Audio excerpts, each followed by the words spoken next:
O sol nascia sobre o recôncavo baiano em 1801, pintando de dourado o imenso tapete verde dos canaviais. A fazenda Engenho Velho, propriedade da abastada família Pimentel, era um colosso de produção, sua opulência construída sobre a dor e o suor de centenas de almas. Antônio, com seus 20 anos incompletos, era um corpo forte e uma mente ainda mais afiada.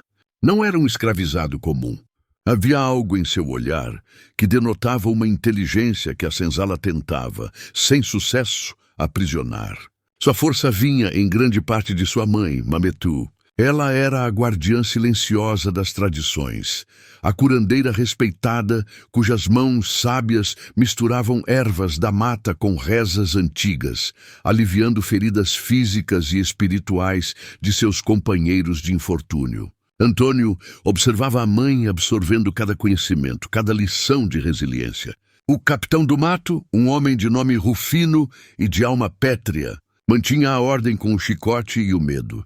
Naquele ano, a safra prometia ser a maior de todas, e a pressão sobre os escravizados atingiu picos insuportáveis. O senhor Pimentel Filho, herdeiro da fortuna, era conhecido por sua crueldade gratuita e sua incapacidade de enxergar humanidade nas pessoas que o serviam.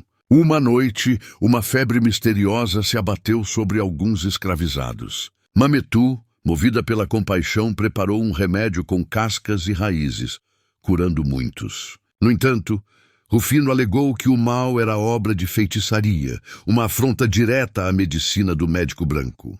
Mametu tentou argumentar, explicar a ciência da floresta, mas suas palavras foram tomadas como insubordinação. O senhor Pimentel Filho, ao saber do desafio, sentiu sua autoridade corroída. Ele precisava de um exemplo, e a sabedoria da mulher era um perigo maior do que sua própria rebeldia.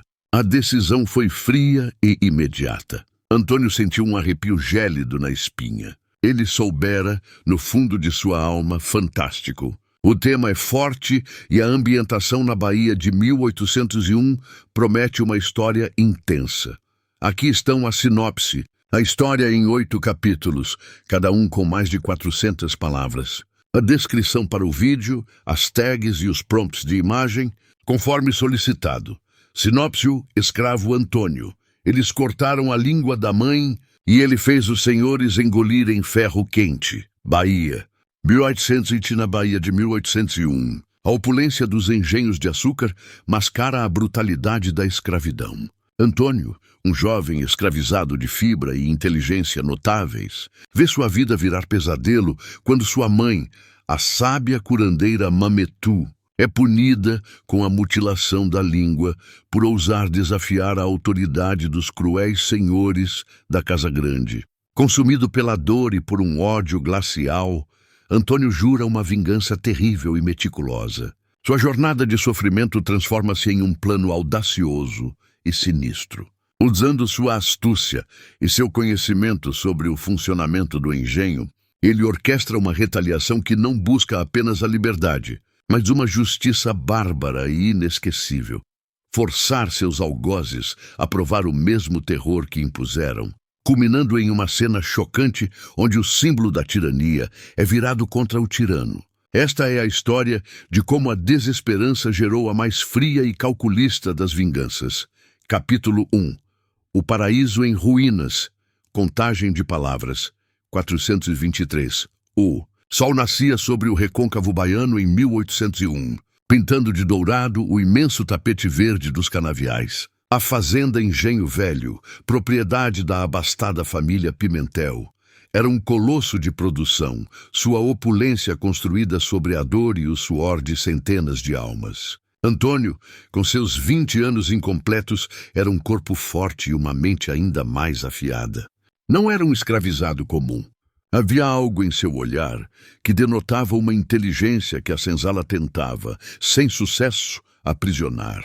Sua força vinha em grande parte de sua mãe, Mametu. Ela era a guardiã silenciosa das tradições, a curandeira respeitada cujas mãos sábias misturavam ervas da mata com rezas antigas, aliviando feridas físicas e espirituais de seus companheiros de infortúnio. Antônio observava a mãe absorvendo cada conhecimento, cada lição de resiliência. O capitão do mato, um homem de nome Rufino e de alma pétrea, mantinha a ordem com o chicote e o medo.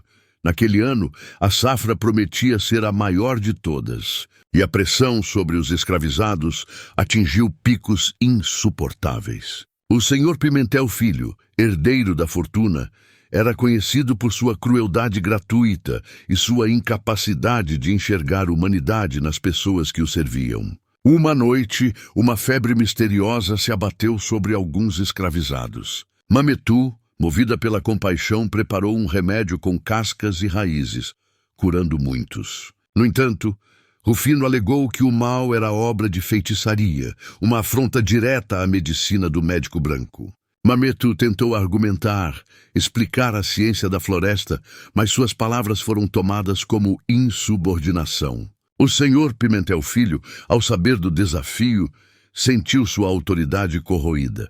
Ele precisava de um exemplo, e a sabedoria da mulher era um perigo maior do que sua própria rebeldia. A decisão foi fria e imediata. Antônio sentiu um arrepio gélido na espinha. Ele soubera, no fundo de sua alma, que a coexistência pacífica que ele tentava manter com a opressão havia chegado ao seu fim mais violento e inevitável. Capítulo 2. A mudez do terror. Contagem de palavras. 435. O pátio da Casa Grande, geralmente palco de risos e futilidades dos senhores, transformou-se em um tribunal de horror. Antônio e todos os escravizados foram obrigados a assistir. O capitão Rufino, com um sorriso cruel, segurava Mametu.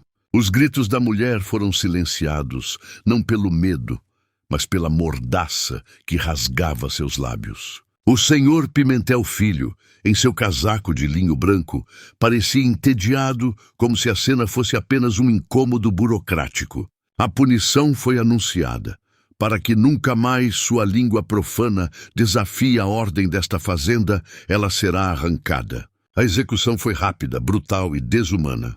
Antônio viu o metal frio rasgar a boca de sua mãe, o sangue jorrar e a dor indescritível gravada em seus olhos. O som que se seguiu não foi um grito, mas um ruído gutural, um lamento profundo que ecoou na alma de Antônio como um trovão distante.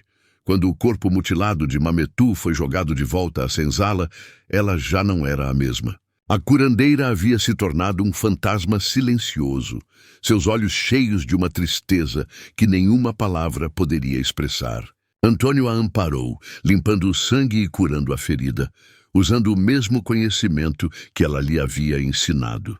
Naquela noite, sob o pálido luar da baía, a ausência de som de sua mãe era mais ensurdecedora do que qualquer grito. A dor de Antônio era física, mas seu ódio era uma entidade fria e calculista. Ele não chorou.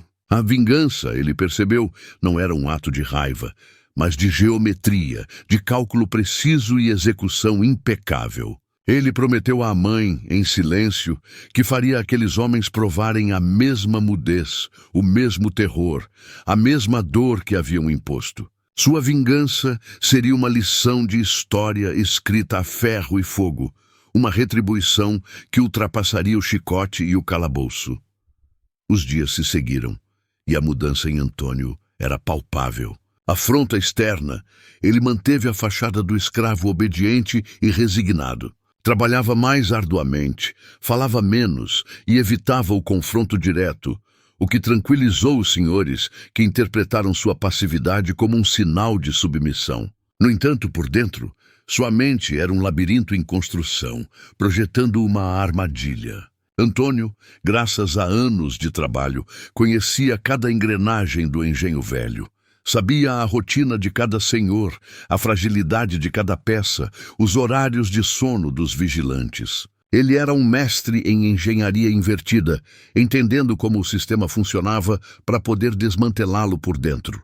Ele começou a acumular objetos e informações. Um pedaço de ferro enferrujado, que parecia lixo, um óleo de motor guardado, o mapa mental dos túneis de drenagem do melaço. Sua atenção se concentrou no que era mais simbólico e letal: a fornalha. O coração de fogo que alimentava todo o engenho era também o centro de sua crueldade. Era lá que os Pimentéis, em raras ocasiões de punições extremas, ameaçavam os escravizados com o ferro em brasa. E era ali que Antônio encontraria seu instrumento de justiça. Seu plano exigia tempo e precisão, e ele precisava de um cúmplice que pudesse manter sua boca fechada, ou melhor, um cúmplice sem voz, sem escolha. Ele procurou seu irmão de infortúnio, um escravizado velho e calado chamado Zé, que trabalhava na cozinha. Zé, por sua posição, tinha acesso constante à casa grande e, mais importante, era discreto. Antônio, usando sinais e desenhos na terra, explicou seu plano. Zé, ao ver o ódio frio e a determinação no olhar de Antônio e lembrando-se da violência contra Mametu, acenou com a cabeça. O pacto de sangue e silêncio estava selado. A preparação era tão importante quanto a execução. O primeiro passo do plano era a desestabilização. Antônio sabia que a vingança não seria apenas física, mas também psicológica. Ele começou a sabotar o engenho de forma sutil, quase invisível. Uma pequena porca afrouxada aqui, um vazamento de óleo planejado ali. O moinho começou a falhar em momentos cruciais. A produção caía e os Pimentéis ficavam furiosos, culpando-se mutuamente e desconfiando dos capatazes, mas nunca dos escravizados. A tensão na Casa Grande subiu. O senhor Pimentel Filho começou a beber mais, sua paranoia crescendo com cada falha na produção. O plano de Antônio estava funcionando. O caos os estava enfraquecendo. Enquanto isso, Zé executava a parte dele.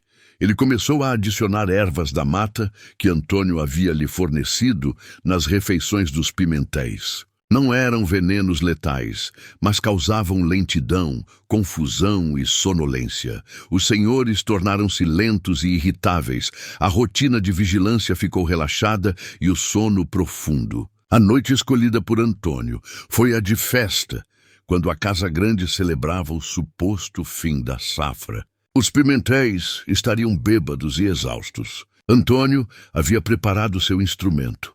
Um pedaço de ferro grosso, com a mesma forma do instrumento usado na mutilação da língua de sua mãe, polido e com uma extremidade afiada. Ele o esconderia na fornalha, esperando o momento certo. A chave do plano, no entanto, era a distração de Rufino, o capitão do mato. Antônio espalhou o rumor, através de Zé, de que havia escravizados tentando fugir pelo caminho do mato. A informação, vazada de forma anônima, forçaria Rufino a passar a noite longe da Casa Grande, caçando fantasmas na escuridão, deixando os senhores desprotegidos e entregues ao sono induzido. A noite da festa chegou, trazendo consigo o cheiro enjoativo de cachaça e carne assada. Na senzala, a ansiedade era palpável, embora ninguém ousasse sequer sussurrar o que estava por vir. Antônio esperou até que o silêncio total tomasse conta da Casa Grande. Um silêncio pesado e profundo, sinal do sono induzido. Ele se moveu como uma sombra. A única coisa em sua posse era o pedaço de ferro. Entrou pelos fundos, passando pela cozinha, onde Zé o esperava com a respiração suspensa, os olhos arregalados. Zé havia deixado uma porta dos fundos destrancada e a chave do quarto dos Pimentéis oculta em um pote de farinha. Antônio pegou a chave, subiu as escadas e parou em frente ao quarto do senhor Pimentel Filho. Abriu a porta silenciosamente. O cheiro de álcool e suor dominava o ar. O senhor Pimentel Filho e seu pai, o velho Pimentel, dormiam profundamente, seus rostos relaxados na arrogância do poder.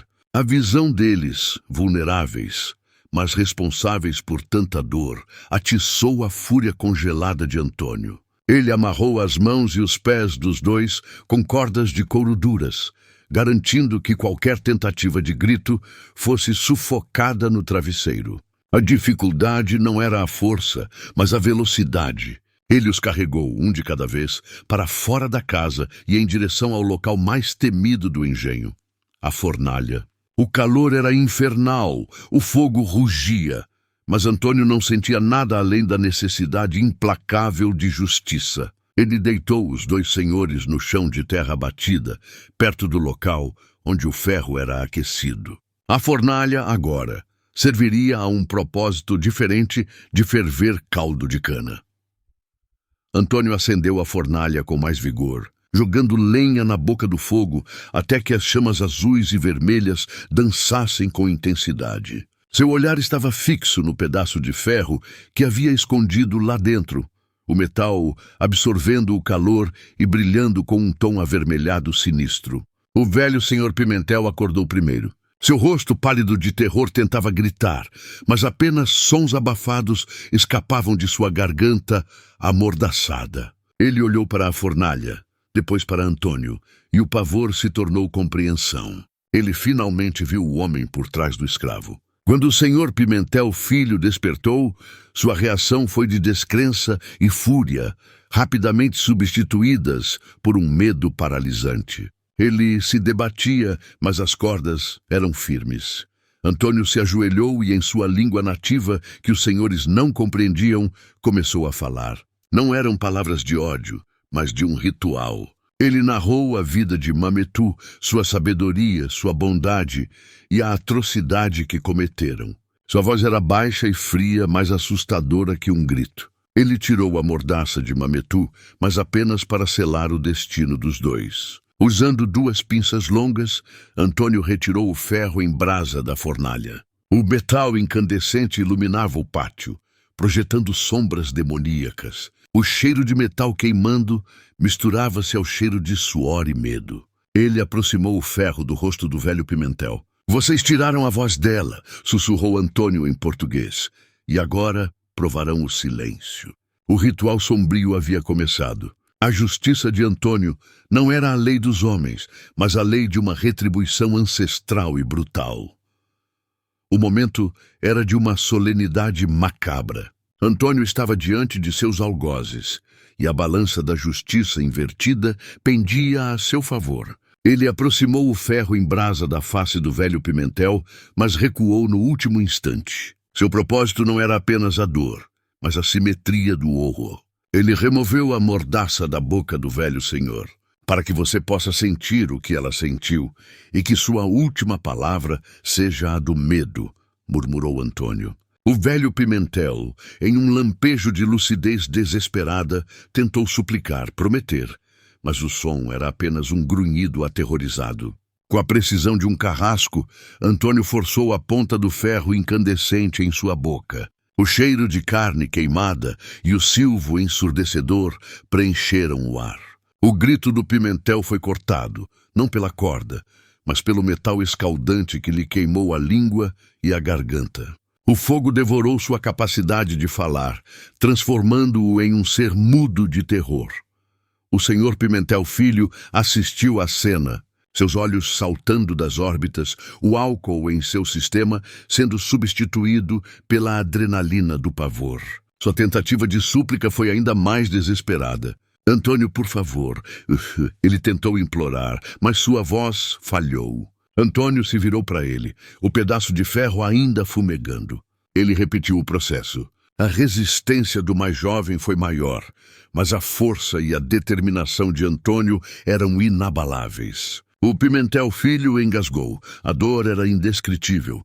A agonia se manifestava em espasmos incontroláveis. Antônio o forçou a engolir a ponta do ferro, garantindo que o dano fosse interno. Uma punição que não era apenas simbólica, mas definitiva e fatal. A cena de sangue e fumaça era o epílogo de uma vida de tirania. Antônio não sentiu remorso, apenas uma fria satisfação. A promessa à sua mãe havia sido cumprida. Ao amanhecer, o engenho velho acordou para um cenário de horror e desordem. Os corpos dos dois Pimentéis jaziam perto da fornalha, suas bocas em um estado irreconhecível de mutilação e queimadura. O ferro em brasa, agora frio e manchado, estava ao lado. A notícia se espalhou como fogo no canavial. O terror não era apenas pela morte brutal, mas pela natureza da retribuição, a simetria da punição. O capitão Rufino voltou de sua caçada inútil e encontrou o caos. A revolta não havia vindo com facões ou gritos, mas com uma vingança cirúrgica e aterrorizante que desmoralizou completamente o sistema.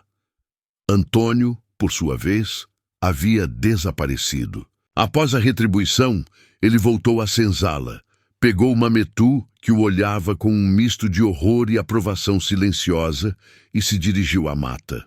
Eles não estavam sozinhos. Zé e mais alguns escravizados que testemunharam a cena ou que haviam ouvido os boatos seguiram seus passos. A fuga não era apenas uma busca pela liberdade, mas a fundação de um novo quilombo, alimentado pela lenda do escravo que fez os senhores engolirem ferro quente. A fazenda Engenho Velho nunca mais se recuperou daquele golpe. A produção caiu, a autoridade se esvaiu. O pavor de uma retribuição similar se tornou uma sombra constante sobre os senhores de engenho vizinhos na Bahia. A história de O Escravo Antônio virou um sussurro, uma canção de ninar subversiva na senzala, um eco de justiça que, mesmo brutal, serviu para lembrar que a opressão mais cruel sempre pode gerar a vingança mais fria e inesquecível.